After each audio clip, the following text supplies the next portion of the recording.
Chapter 9. After visiting the crater, we flew home and went directly to the hospital. We'd found out that my dad's father, Papa Zona, had suffered a heart attack and had undergone triple bypass surgery while we were in Africa. The doctor said everything was fine and he was recovering. But it was still hard seeing my grandfather in a hospital bed with a tube in his nose. He had always been active and strong, and he'd passed down his sense of healthy mind and body to my dad, too. While he rested, I told him all about my adventures in Africa. He always wanted to hear all the details about the things I had accomplished, and he was always proud of me. I was thankful he was going to be okay and hoped that my words would help him recover faster. As soon as we knew Papa Zona was going to be all right, we headed back to Big Bear. Everyone welcomed me home with open arms, and it seemed like all of a sudden I was a celebrity. I got tons of attention, and Judy Bowers, the editor of the local newspaper, the Big Bear Grizzly, did a story about me. KBHR Radio interviewed me, and so did Channel 6 TV News. All my friends saw me on television, and that was pretty dang cool. One of the best things was getting to travel to Los Angeles for a radio interview there. Even climbing magazines wrote articles about me. Reaching the summit of Kili was, of course, a big deal to me, but I was shocked by how much other people cared too. It was pretty surreal. Then something really wild happened. Martha Stewart had heard about me setting the record for youngest person to climb Kilimanjaro. She had climbed the mountain herself, and she asked me to be on her show to talk about the experience. We flew to New York City for the taping. I could usually sleep anywhere, but the night before the show, I lay awake in my hotel room, going over the names of the camps and their elevations, the vegetation zones we'd passed through, and details about Samuel and the incredible porters. I wanted to be prepared for my first national television appearance. The next day, we got to the studio, and before I knew it, I was backstage waiting for my cue. What if I did or said something stupid? Made a total fool of myself. I heard Martha say my name, and I took in a huge breath. The woman who'd done my makeup stood next to me. Just wave to the audience while you walk toward Martha. Try not to look at the cameras. It's like sitting at a kitchen table and talking to a friend at home. Martha Stewart, a friend at home? Not quite. But I exhaled slowly and strolled toward Martha's table. Out of the corner of my eye, I spotted a camera pointed directly at me. Nervous sweat gathered at my temples as I smiled and said, "Hello." Martha asked 2 quick questions about my climb, and I didn't screw up my answers. Then I got to relax and listen while she told the story about her climb, and then she gave me a 4-season tent as a gift. While it was cool to meet Martha, there were other celebrities I wanted to meet more, like Steve Irwin. Unfortunately, less than 2 months after I summited Kili, before we could even start planning our trip to Australia, the crocodile hunter died. I was devastated. My hero had survived encounters with poisonous snakes, crocodiles, and tigers, only to be killed by a stingray while snorkeling at the Great Barrier Reef. I was disappointed that I wouldn't get to meet him when I was in Australia, but I still wanted Kosciuszko to be our next climb. One morning, not long after we got back from Africa, I sat at the breakfast counter as Dad whipped up a batch of his killer waffles. "I've been thinking about Kosciuszko," I told him. "I'd like to go there next." He poured batter into the waffle iron. "Okay, and why did you think we won't?"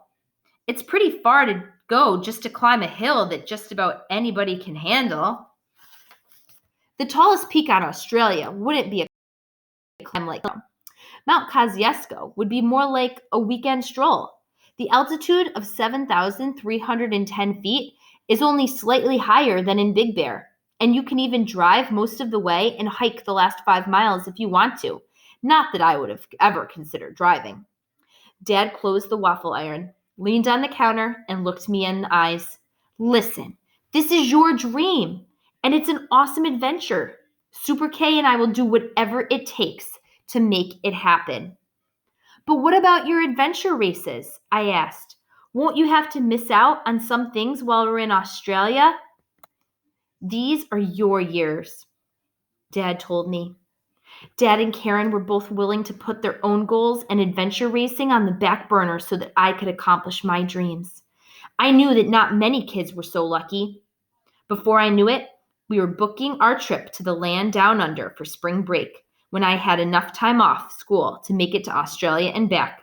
And with the help of our sponsors and sales of the 7 Summit t-shirts, as well as a new Kosciuszko 1 Karen had designed, we had the funds to get there. Australia, I thought. Here I come. So, why do you think Dad and Karen are willing to put their adventure races aside? Pause this video and respond on the answer box in the Google question post. Chapter 10, The Shortest Climb. Australia's Mount Kosciuszko, 7,310 feet. Average number of climbers per year, 10,000. April 5th, 2007, age 10. The following April, we flew into Sydney and then took a flight to Canberra, the closest airport to Kosciuszko. We met up with Jorge Alage, a Brazilian friend of ours and a fellow adventure racer who wanted to climb with us. I'd known Jorge for years. He was like a brother to me. We entered Kosciuszko National Park at night under a full moon, so bright that we didn't need headlamps. We were planning a full moon night summit, which was totally cool, but we had camping gear and enough food to spend the night on the mountain if we needed to. Aboriginals were probably the first to climb Kosciuszko. The first white man to record seeing the mountain was back in 1824. 16 years later, a Polish explorer reached Australia's highest summit and named it after a famous countryman, Tadeusz Kosciuszko, who helped the Americans defeat the British in the American Revolution. We had hiked up the summit trail, which was also a service road, to just above the tree line. Then fog, rain, and cold wind rolled in. After a little while, I was pretty miserable. Let's go back to the hotel and try again tomorrow, I suggested. Jorge covered his head with his jacket. I'm with you. Let's get out of here. We were just about to turn around when out of the mist appeared an unbelievable hut, like something from a fairy tale. It had stone walls, windows on each side, and a red roof made of flat metal sheets. Dad shone a light on a sign next to the front door. Seaman's Hut. For day use and emergency overnight shelter only. He looked at me. Suppose this is an emergency? Technically, it wasn't, but we all wanted out of the wind and the rain. We'd never expected such awful weather on what should have been an easy summit. Dad grinned and opened the door. The place had 2 small rooms, a foyer filled with firewood, and a cast iron stove. I was so happy to see it. Jordan, change into dry clothes while I get the fire going, Dad said. I was happy to get out of my wet clothes. Jorge did the same. The fire wasn't really throwing any heat yet, but we already felt better. There was some emergency supplies of dry food, but we had brought our own and left those for someone who would need it more than we did. Karen filled tortillas with turkey and cheese and laid them on top of the stove to melt. Nothing had ever tasted so good. We topped them off with fruit while she read about the hut. In memory of W. Laurie Seaman, who with Evan Hayes perished in a blizzard August 1928, she said, reading from a plaque. Apparently, Seaman died nearby waiting for Hayes, unaware that he had already frozen to death. Seaman's body was discovered on September 9th. Hayes, who died above Lake Kutapatatamba, a glacial lake 2,600 feet from the summit, wasn't found until 1930. Seaman's family built the hut in the hope that no one else would die in the same way. Shelter makes all the difference in a storm. Wrapped in my down sleeping bag, I felt lucky to be warm and toasty inside, where the thick stone walls kept out the cool wind. The next morning, Dad wiggled my foot. Time to get up. I pulled the sleeping bag over my head and buried myself like a desert frog. It's too cold out there. I'm staying here until it's warmer. It could get worse, Karen said. And we don't have that many days in Australia.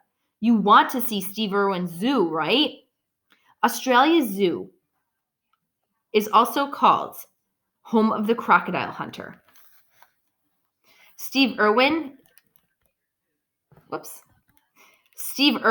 dedicated himself to making it one of the best wildlife conservation facilities in the world. Perhaps, especially now that he was no longer alive, I wanted to see what he'd helped build. The idea of finishing the climb so we'd have time to go to the zoo got me motivated. I unzipped my sleeping bag and sat up, but I kept it wrapped around me while I ate some oatmeal Karen had brought. We headed out after breakfast through freezing rain and wind so strong it almost blew me over. After the longest 2 hours ever, we reached the top of Kosciuszko. It wasn't exactly what I'd expected. I dreamed of gazing hundreds and hundreds of miles across Australia from that peak, but we were in the middle of a thick fog soup and couldn't see much of anything. Even though I was a little underwhelmed by the view, I was proud to have reached my second summit. There was a stone pillar about 5 feet tall, shaped like a pyramid, but flat on top. I climbed up, and Karen snapped a picture of me, leaning into a wind so strong it held me up. Once all our pictures were taken, Dad suggested we head back to town for a hot meal. We took a different route down, just for a change of scenery. This time we had to cross the snowy river. "Take my hand," Dad said. "I can do it," I insisted. I jumped from slippery rock to slippery rock, something I had done many times on rivers and streams in California. This time I landed in a cold splash. So much for being able to cross it myself. I raced to the car and climbed in. I changed my wet clothes and we drove to a nearby town for pizza and hot soup. By the time we finished, it had stopped raining, so we checked out the town and, of course, stopped in the local climbing ski shop. "Hey, I know you," said the owner. "You're the kid that climbed Kilimanjaro." "Huh? How is it possible that someone halfway around the world knew who I was?" He laughed. "Come on, I own an outdoor shop. You were big news in climbing magazines." I guess I shouldn't have been surprised. I had gotten all kinds of press and publicity after I'd climbed Kilimanjaro.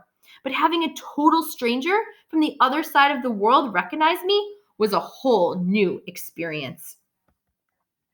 The next day, we took a train to the Australia Zoo, and I raced to the elephant exhibit. You could actually feed an elephant here. The zookeeper showed me how to hold a banana out. The elephant's trunk stretched toward my palm, and I could hear her breathing in the scent. Then she quickly took the banana with her trunk, curled her trunk into her mouth, and swallowed the banana, skin and all. Next, we went to where kangaroos were just hanging out on the grass. There weren't even in an enclosure.